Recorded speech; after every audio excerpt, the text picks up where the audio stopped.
ہم اکثر سنتے ہیں کہ جب کسی پر احسان کرو تو اس کے شر سے بچو. کبھی اس کو ہم نے سمجھا کہ یہ کیا ہے؟ کسی پر احسان کرو تو اس کے شر سے بچو. ڈاکٹر صاحب اکثر یہ ذہن میں آتا ہے نا کہ پھر احسان کیوں کریں؟ بات ذہن میں آتی ہے کہ ہم احسان ہی کیوں کریں. لیکن اس بات کو سمجھیں کہ جب کسی پر احسان کریں، کسی کے ساتھ بھلائی کریں، کسی کے ساتھ کوئی نیکی کریں تو وہ اللہ کے لیے کریں. سنتے تھے نا بچپن سے، نیکی کرے اور دریا میں، تو نیکیوں کے دریا میں اس کو ڈال دو. خرابی کب پیدا ہوتی ہے؟ کہ جب ہم کسی پر احسان کرتے ہیں اور پھر اس سے توقع رکھتے ہیں. ہم کہتے ہیں ہم نے اس پہ احسان کیا اور اس کو اپنے احسان کے نیچے دبا کے رکھتے ہیں کہ اب یہ ہمارا غلام ہے کیونکہ ہم نے اس پہ احسان کیا، اور اس کو بار بار وہ جتاتے رہیں گے، بتاتے رہیں گے، ستاتے رہیں گے. ایک دن آئے گا کہ وہ کوئی ایسا ری ایکشن دے گا تو ہم کہیں گے دیکھو اس نے کیا کیا، احسان فراموشی کی. اس کے شر سے بچنا یہ ہے کہ جب ہم کوئی نیکی کریں تو وہ اللہ کے لیے کریں، اس کو کسی صلے کے لیے نہ کریں، تاکہ ہم نفس کے اس وار سے اور اس شر سے ہم بچ سکیں. نیکی کریں تو کس کے لیے کریں؟ اللہ کے لیے. دوستی کریں تو کس کے لیے کریں؟ اللہ کے لیے. مدد کریں تو کس کے لیے کریں؟ اللہ کے لیے. بھائی ہم نے کسی کو کچھ دیا تو کیا ہم نے اپنے پاس سے دیا؟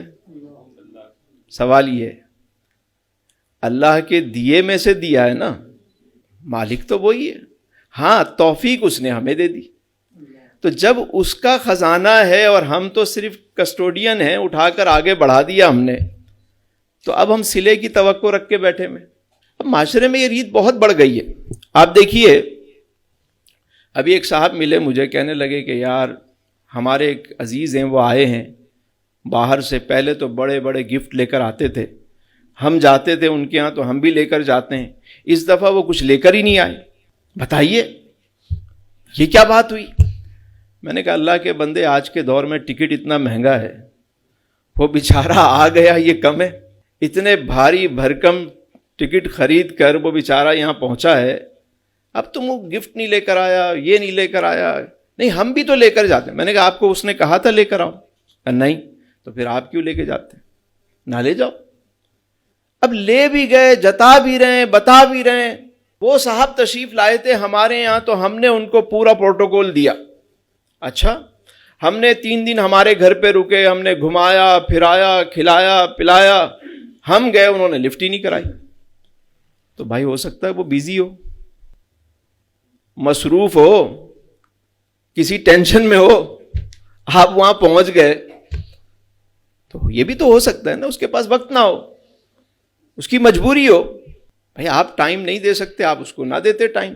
لیکن یہ جو جتانا ہے بعد میں آ کے کہ یار اس نے کوئی لفٹ نہیں کرائی، یہ کیا، کسی کی غیبت کر رہے ہیں آپ، کسی کی برائی بیان کر رہے ہیں. معاشرے میں یہ چیزیں بڑھتی جا رہی ہیں. بھائی کوئی بھی کام کریں فقط اللہ کے لیے کریں، لوگوں سے توقعات نہ رکھیں. اور جب آپ اللہ کے لیے کرتے ہیں تو اللہ بہتر بدل عطا فرماتا ہے، یقین کریں.